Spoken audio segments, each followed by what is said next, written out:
Hey guys, welcome back to our channel, Two Urban Girls. Hey, so if you haven't seen our videos, please go back and take a look at them. You'll find some definitely very informative videos. Like, share, and subscribe, and hit that what? Hit that bell. Bing, bing. This way you get that next notification when the next video comes out, all right? Hey guys, come on in, get comfortable, because we are here having an uncomfortable conversation. We were talking about this early today on our other show, so we're going to continue this conversation about racism and racism within as well. Absolutely. All right, so talk about, I ain't as heated, but I don't want to get all wound up, but go ahead, take it away. So, a lot of people experience racism, but then you have some people don't think that it's racism. But you can't tell me how I feel when it comes to racism, but let's give you some examples what I went through with racism. So I was a young teenager, probably 16, 17, probably 17, working in this store called Channel Home Center. It's almost like a Home Depot. It was one day, it was a storm, and the lights had went out, so they had to generate lights, but the cash registers didn't work, so we had to do it manually. I'm going in, I'm ringing them out, because I'm good at math. I knew how to do all the percentages and stuff like that, but I just didn't go as fast because I wanted to make sure I didn't give out any extra money. So I rang out, it probably was the fourth person, and this lady was like, "Hurry up, nigga." Girl, I was like, Did your head go back and forth? I was like, wow. So I'm quiet. I'm like stunned that she even said that. I'm like, I'm in the north. Do they really say that up here? I mean, I expect that in Georgia, not in the north. But I was just like, wow. So there was a lot of white people in there. Wasn't it? It was maybe I think it was a black guy in there, but the rest of them was white. And they immediately was like to her, "How dare you say this to this young lady? You need to leave the store." They actually made her leave the store. And I was just like, wow. And that's why I was like, every white person is not bad. You do have a lot of good people out there that believe in, doing the right thing and being united. But I was just like, so amazed. I was just like, I was shocked that the lady called me out my name. Yeah. And I was like, damn. But it's crazy. But talking about the South, you assume it's racism in the South. But in the North, it's just as much racism. But they do it in such a subtle way till you don't even know you cut until you start bleeding. You're like, oh. Because you be thinking, you're like, what did she just say to me? Like, what? Because I had an incident moving from the South to the North, and I was enrolling my kid in school. And the lady said, "Well, I think your child is going to be behind grade level." Yes, I remember that too. I think your child's going to be. I said, "What you trying to say? Because we can't read in Georgia? That's what you're trying to say?" So, racism is a real conversation. It's uncomfortable, but it's only uncomfortable for those who make it uncomfortable. Because it needs to be more awareness, because people don't think that it's a problem. But it is a problem. It's a learned behavior. So speaking about North, we was in the South, which you expect for it to be. And my husband is a Northerner. So we traveling to the South recently, last couple of years. And we stopped off at this little small store. My son had to go to the bathroom. My husband was going to take my son to the bathroom. So he goes in, the guy says, "Hey there, big fella, what do you need?" So he said, "Well, I need to take my son to the bathroom." He said, "Well, he can go in there, but you can't." My husband said, "What? So you mean I can't take my son to the bathroom?" He said, "Well, he's a little kid, so we're not going to deny him, but you can't use our bathroom." He was livid. No, he Livid was. in 2015. And they said race is not a problem. It's a real problem. And it's a serious issue that needs to be talked about. I'm just saying, I don't want to get upset again, but, sometimes these topics, people just be so unaware and so unattached. And this conversation came up because we were talking about it on the show with Meghan Markle and Piers Morgan. Right, and then with the other British broadcaster was Alex Beresford. He was trying to have a conversation with Piers Morgan, and He says he's not racism. You know, I don't know if he is or not. But my thing is, if you can't sit there and have a conversation when somebody's trying to explain to you how it feels and how, you know, because they experience it and then you go and walk off. I mean, what does that tell you about yourself? Right. You know, at least listen to understand. So this way you can be understood. So if Piers Morgan would have listened, maybe he could have understood what the other gentleman was trying to say. Right. You know? Yeah. Even if he had an issue with Meghan Markle, I'm not quite sure I understand what the issue was, but from what we hear, I guess he got upset because she cut him off.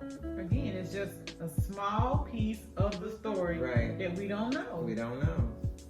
We don't know. So I don't know if he wanted an exclusive story and he was trying to be her friend. Who knows? We'll never know. We'll never know. But at the end of the day, who cares?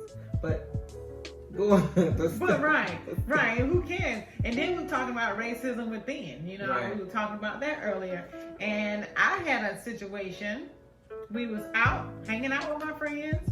And we were all sitting around, and this guy had been watching us for a while. And he came over, and he was looking at us, and I was like, "Ooh, girl, he looking, okay." But when he said to me, this other black man, what he said to me was quite disturbing. He said, "Y'all are some nice-looking ladies." He said, "But you a real nice-looking lady for you to be dark." I said, "What?" He was just like, "Well, geez." I said, "So you trying to say it would be more acceptable if I was lighter?" I don't understand. I don't understand. He said, "Well, you're a nice looking girl to be dark skinned." I was done.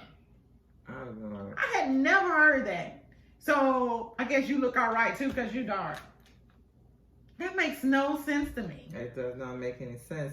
And not to get off the subject, just to jump back from going back to Meghan Markle, how they were saying about if her baby gonna be black or cocoa. What they said, cocoa color. Now I have some friends of other ethnicity, and some of them have babies. Not one time we're like, "Girl, what color your baby gonna be? What color you think it's gonna be?" "Girl, you make sure them ears don't turn black." You know what you're doing in the dark.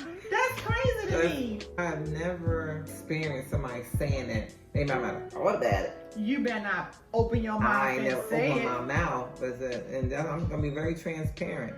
But I digress. Right. But you know what though? You know what? If we think back on it, our grandparents, well mine, and aunts and uncles, first thing they do when you bring baby home, let me see them fingertips. Or the ears. Let me look at them ears. Let me see them ears. Oh yeah, he gonna be black. What? He been in the womb for 9 months. Yeah, he gonna be clear. But he gonna get some color on him because he have not been in the sun. Exactly.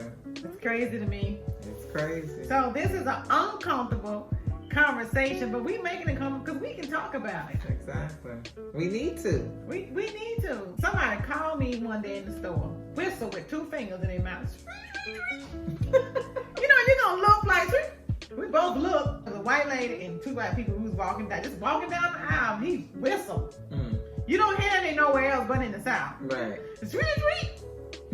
So we gonna look back, and we looking like, who he whistling at? Guess what he said? What he say?